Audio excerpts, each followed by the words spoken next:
జ్ఞాపకాలే మరువలేకపోతున్నానమ్మా, విడువలేకపోతున్నానమ్మా. అమ్మా నీ జ్ఞాపకాలే మరువలేకపోతున్నానమ్మా, విడువలేకపోతున్నానమ్మా. నీవు లేని నన్ను అనాథనన్నారు, నీవు లేని నేను ఒంటరినైనాను, ఒంటరినైనాను, అనాథనైనాను. ఒక్కసారి కనిపించవా, ఒక్కసారి ఒక్కసారి కనిపించవా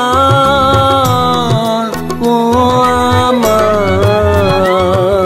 అమ్మా నీ జ్ఞాపకాలే మరువలేకపోతున్నానమ్మా, విడువలేకపోతున్నానమ్మా,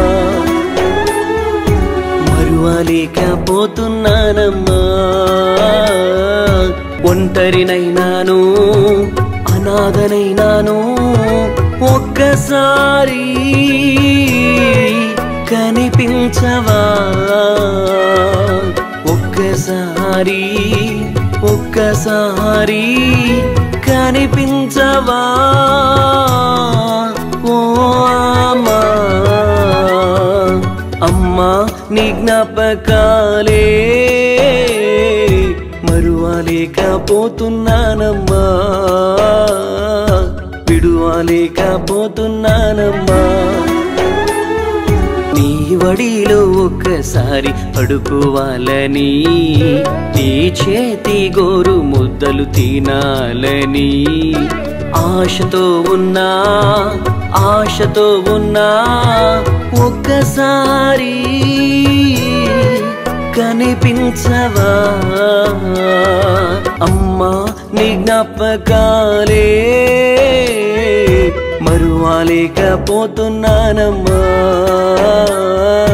విడువలేకపోతున్నానమ్మా. అమ్మా నీ జ్ఞాపకాలే మరువలేకపోతున్నానమ్మా, విడువలేకపోతున్నానమ్మా.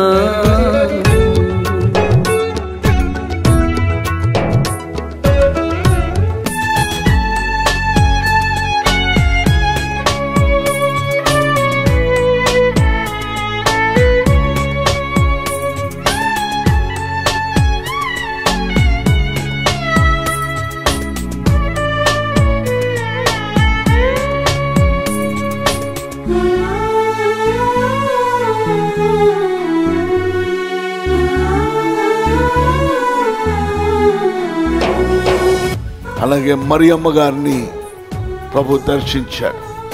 ఆమె ప్రార్థన రామ్మోహన్ రావు గారిని రక్షణలోకి తీసుకొచ్చింది. ఆమె ప్రార్థన ప్రియ కుటుంబం అంతటి కుమారులను కుమార్తెలను రక్షణలోకి తీసుకొచ్చింది. నిజంగా ఆమె చేసిన ప్రార్థన ఉట్టినే పోలా, ఆమె చేసినటువంటి భక్తి ఉట్టినే పోలా. ఇంతమందిని చూస్తున్నాము అంటే ప్లేస్ లేక బయట కూర్చున్నారు మెట్ల మీద. ఇంతమందిని చూస్తున్నామంటే ఆమె చేసిన పరిచర్య. దేవునికి స్తోత్రం కలుగునుగాక. అందరికీ ప్రవచనాలు చెప్పేవారు, ప్రతి వారికి ప్రవచనాలే. ప్రతి ఇంటిలో ఆమె ఏమి చెప్పినా సరే జరిగాయి. అందుకే ఇంతమంది హాజరయ్యాం మనం ఇక్కడ.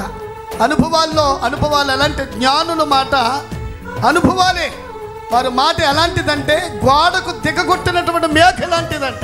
దేవుని బిడ్డలారా, మరి మొదటగా మరి దైవ సంద్రాలని అమ్మగారిని నేను చూస్తున్నప్పుడు ఒక దేవదూతను పోలినటువంటి రూపాన్ని వారి యొక్క ముఖంలో నేను గమనించాను. కనుక మరియమ్మ గారు ప్రభు దగ్గరికి వెళ్ళినప్పటికీ మరి ఇంకా ఆమె మాట్లాడుతూ ఉంది మనతో.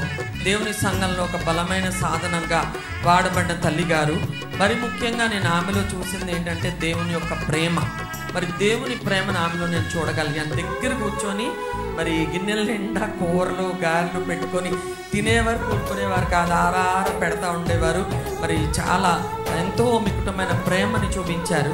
ఆమె ఏ సత్యాన్నైతే నమ్మారో, ఏదైతే ఒప్పుకున్నారో, ఆమె మరణము వరకు కూడా దాని నుంచి ఆమె తొలగిపోలేదు. దేవునికి స్తోత్రం, హల్లెలూయా.